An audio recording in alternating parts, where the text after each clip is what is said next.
ฝากติดตามเบาโอลิแหน่เด้อพี่น้องเบิดสุปูสุคนนะสบายดีพี่น้องสบายดีเด้อพี่น้องเบิดสุปูสุคนพี่น้องเบิดสมองสุบอนมื้อนี้เบาโอลิก็อยู่ที่อันเพื่อนตัวเองนี่ละพี่น้องว่านี่เนาะเฮาไปพบไปเจอเด็กน้อยเนาะพี่น้องเด็กน้อยอันว่าง่ายซะเพิ่นเป็นคนลาวเทิงพี่น้องเอ้ยเนาะเพิ่นเป็นคนลาวเทิงอันนี้ก็ต้องเล่าก่อนว่าเพิ่นเป็นคนลาวเทิงนี่ก็เอาเว้าความซื่อซะพี่น้องเนาะเมื่อวานนี้เฮาไปพบคนกำลังคลอดลูกใหม่ว่าจะพากันมาขอทานนั่นแหละขอทานขอเข้าเนาะมาพอดีคลอดลูกซะพี่น้องเอ้ยเนาะได้ลูกน้อยๆลูกมานำน่ะ3คนแล้วมาได้อีกคนหนึ่งพอดีเป็น4เนาะพอดีเป็น4คนลาเดียวเฮาสิให้เบิ่งคลิปพี่น้องเอ้ยเนาะคลิปนี้เฮาบ่ได้ลงอัน YouTube เฮาลงแต่เพจเนาะแฟนเพจเฮาฝากติดตามเพจเบาลินี่เด้อพี่น้องให้มันผ่านนะเว้นเห็นเด้เนาะเป็นมีวะเนาะจานโอซาแนลเดี๋ยวเบาลิแคปให้ฝากติดตามให้เด้อพี่น้องเด้อเอาเดี๋ยวไปพบไปพ่อเบิ่งเลยพี่น้องว่าจะเป็นจังไดเนาะคลิปนี้ก็ความยาวอยู่ประมาณ5 นาทีพี่น้องเนาะเฮาได้ถ่ายลงเดี๋ยวสิตัดตัวเต็ม100,000เอาก็ให้เงินเจ้า100,000เด้อไว้ใจเด้อนั่นนี่แหละแหงมันนี่น่ะลูกกัน3 คนเอาไว้จ้างน่ะข้าวปลาเปื่อยเบิ่งเด้อเบาลิสิไปปกไว้ก่อนคืออยู่จังซี่แหละบัดนี้กินพักกันกินอีชั้งนี่ไม่ได้กินอีชั้งเรากินข้าวเช้านี่เจ้าดิกินอีชั้งแล้วกินคือกันผัวเจ้าได้จ้ะรับซื้อยายชูถ้ารถไปเมืองชนเด้อถ้ารถเมืองสวรรค์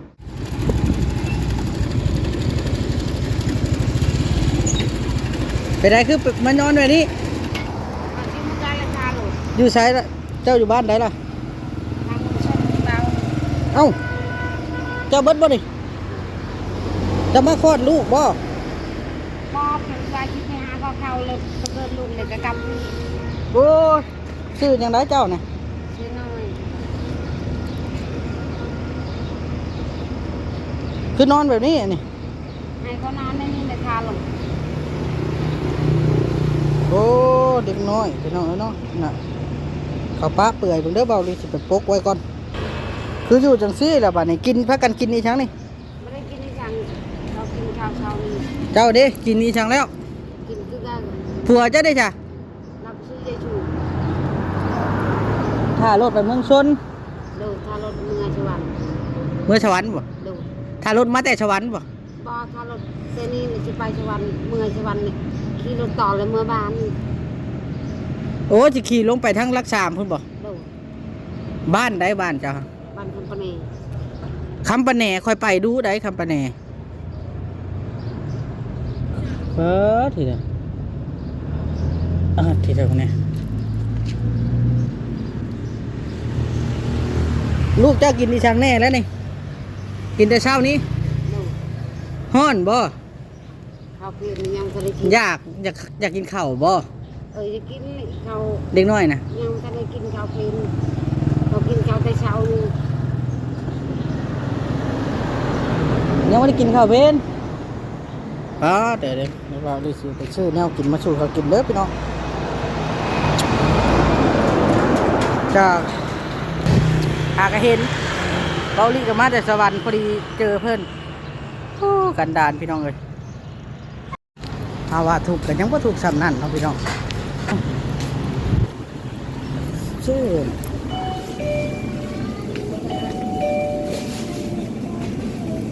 เดี๋ยวเราลีซื้อเครื่องกรองกับซื้อ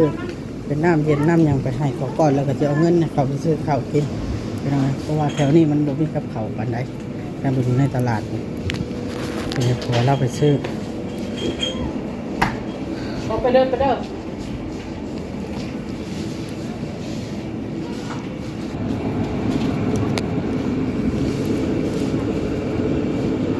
ลิตรหนึ่ง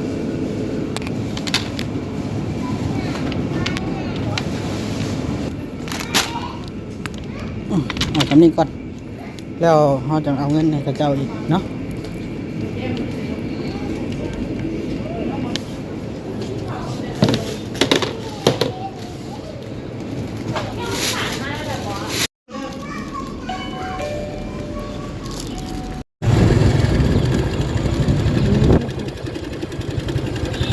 โอ้พวกพ่อมาแล้วบ่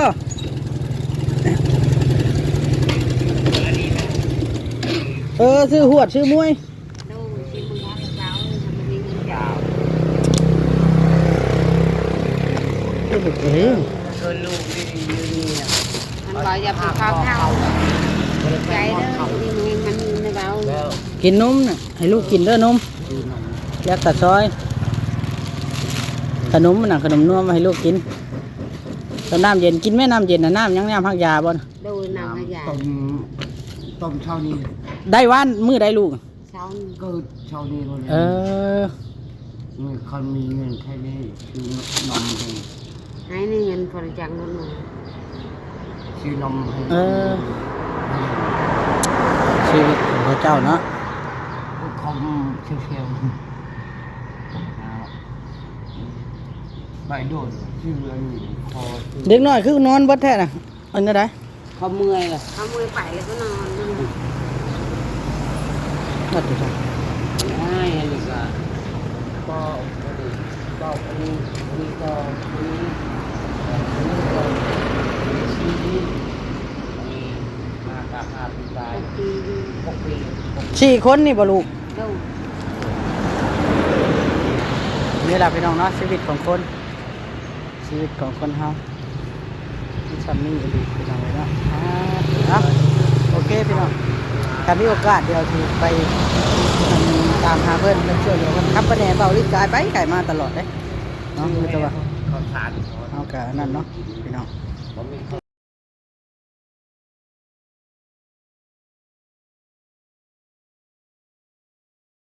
นั่นแหละพี่น้องเนาะก็คือที่เห็นนั่นแหละพี่น้องเมื่อวานนี้เขามาจากสวรรค์ก็พอดีแว่เราเห็นเพิ่นเลยนะถ้าเพิ่นเอาว่าจะมาหาคอเข้าถ้าเพิ่นว่านะก็ขี่รถแล้วมาหาคอเขาบ่มีกินเด้พี่น้องเนาะต้องบอกเลยบ่าวลีสิว่าจังซี่เด้อพี่น้องพี่น้องทางลาวเทิงเนาะเพิ่นน่ะบางคนเพิ่นก็บ่ได้เรียนหนังสือพี่น้องบางคนในบ่าวลีบ่ได้เว้ากลุ่มรวมเนาะบางคนเพิ่นก็บ่ได้เรียนหนังสือเพราะว่าเพิ่นอยู่วางห่างไกลซอกหลีกแน่หรือว่าทางสถานะครอบครัวอาจสิยากจนนะอาจสิบ่ได้เรียนพ่อแม่ของเด็กน้อย 3-4 คนนี่นะ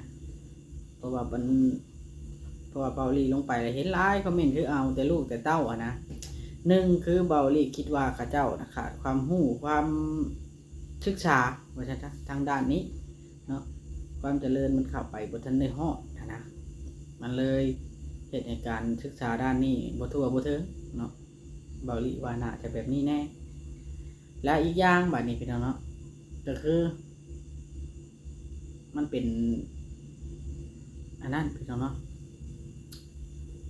มันเป็นชนเผ่าที่ว่า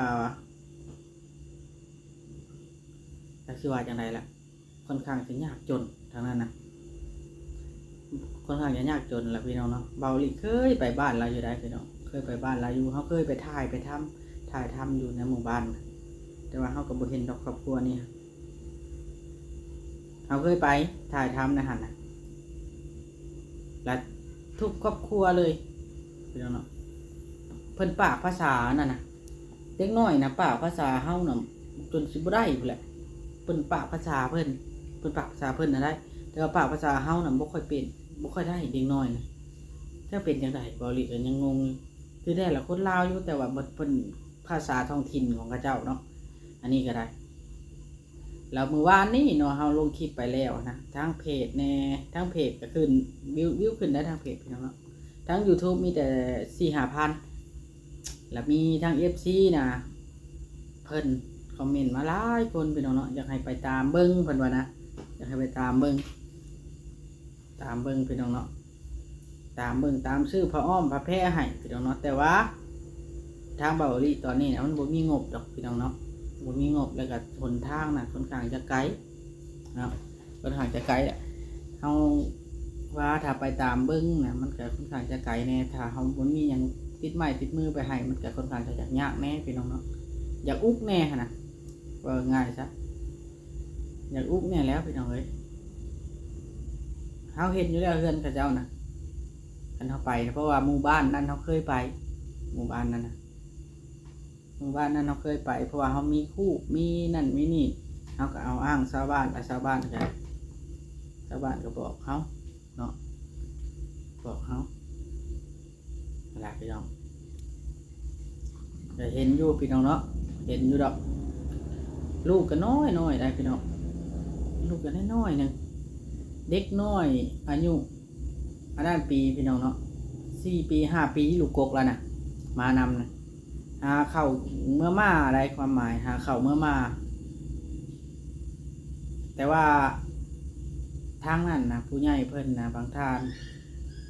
เพิ่นก็ว่ามันแบบว่าข้าเจ้านะเขาขาดการศึกษาหลายเนาะแล้วก็ทางนั้นเพิ่นสิบ่ค่อยฮู้เรื่องการแบบว่าสบายดีอหยังก็ข้าเจ้าบ่ค่อยฮู้เลย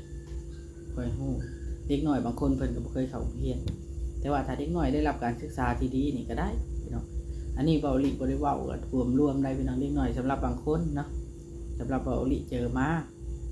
เนาะบ่แม่นว่าทางนั้นบ่มีโรงเรียนมีคือกันพี่น้องโรงเรียนน่ะท้อแต่ว่าบางครอบครัวเพิ่นทุกข์ยากขาดเคินแล้วบ่มีโอกาสได้เรียนเนาะบ่มีโอกาสเรียนคือเบาลิเองก็บ่ได้มีโอกาสได้เรียนสูงเนาะพี่น้องเนาะจบป .5 น้องเบาลิก็พอได้อ่านออกเขียนได้เนาะพี่น้องเนาะพอได้โอกาสเรียนพ่อแม่ส่งพอได้จบป .5 ว่าซั่นซะ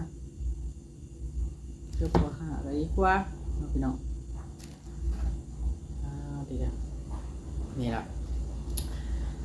สิบาเบาลีนั่นก็ได้เนาะทาง FC นะเมื่อวานนี่นะเฮาเบิ้ลอันนั้นเฮามีเท่าใดเฮาก็ซอยซำนั้นแหละพี่น้องเนาะจะให้เฮาซอยลงหลายเฮาก็บ่มีปัญญาคือว่าคนเฮาน่ะซอยซำตัวเองซอยได้พี่น้องเนาะว่างใดที่วิวขึ้นพี่น้องเนาะวิวขึ้นนี่ผู้ใหญ่สิมักซอยเพราะว่าเพิ่นเห็นเด้พี่น้องเนาะเพิ่นเห็นว่างวิวขึ้นนะเนาะพี่น้องเนาะผู้ใหญ่หลายท่านสิซอยบางวิวขึ้นเนาะอันนี้ก็เดี๋ยวถ้ามีโอกาสเนาะเฮาก็สิไปอยู่ดอกพี่น้องเอ้ยเนาะบ่แม่นว่าเฮาสิบ่ไปได้เฮาก็สิไปอยู่เรื่องนี้ครับเฮาก็สิตามเบิ่งอยู่ดอกเนาะแต่ว่าตอนนี้ก็เฮายังบ่ทันได้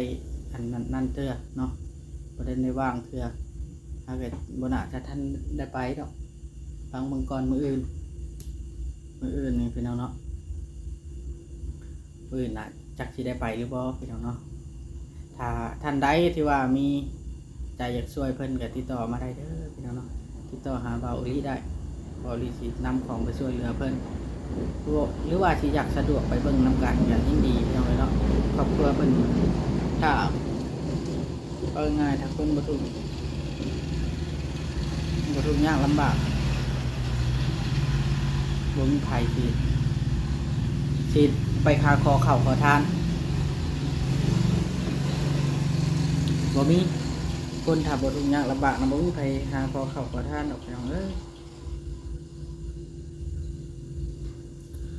คือเฮาเจ้าข่อยนี่แหละพี่น้องเนาะถ้ามีการศึกษามีความรู้แล้วก็มีเงินมีคำบ่ทุกข์ยากปากหมองเนาะบ่มีไผแท้ซึ่งเฮาก็บ่ได้ไปหาขอเข่าแม่นบ่พี่น้องเนาะและบางท่านนะคอมเมนต์บางท่านนะเพิ่นว่าคือเอาลูกหลายแท้คือสินอนนำกันอย่างเดียวเนาะเบาลีว่าในแบบนั้นจักสิว่าจังไดล่ะพี่น้องเนาะคนน่ะคันได้ถูกแล้วนะสมองก็ยังถูกจ้ะเป็นถูกอย่างปากหมองแล้วสมองก็บ่มีบอกว่ามันซื่อได้ความคิดก็บ่มีคันได้ถูกเนาะพี่น้องขาดการอบรมขาดการศึกษานี่มันเฮ็ดให้คนนั้นเฮ็ดให้คนแบบยากจนเลยนะพี่น้องเนาะอันนี้แล้วเพิ่นจึงว่าต้องเรียนหนังสือเพื่อสิมีชีวิตที่ดีเนาะเอ้าพี่น้องสิเว้าซำนี้ล่ะเนาะพี่น้องถ้ามีโอกาสเบาลิก็สิไปอยู่หรือว่าท่านใดที่อยากซอยก็ติดต่อมาได้พี่น้องเนาะทางเฟซทาง LINE เบาลิแหละที่ขึ้นในอินโทรล่ะพี่น้องเนาะเบาโอลิซีโนเซโนเบาลิ แต่ก่อนเบาลี่ตั้งชื่อแท้แต่ว่า Facebook โดนบล็อกตั้งใหม่ก็โดนบล็อกคือเก่าโดยตั้งชื่อใหม่จ้ะพี่น้องเนาะตั้งชื่อบ่แท้ปานใดว่าซั่นจ้ะเนาะเอาโอเคพี่น้องสำหรับคลิปนี้สิได้ขอตัวก่อนเด้อพี่น้องเนาะฝากพี่น้องกดติดตามคือเก่าคือเดิมพี่น้อง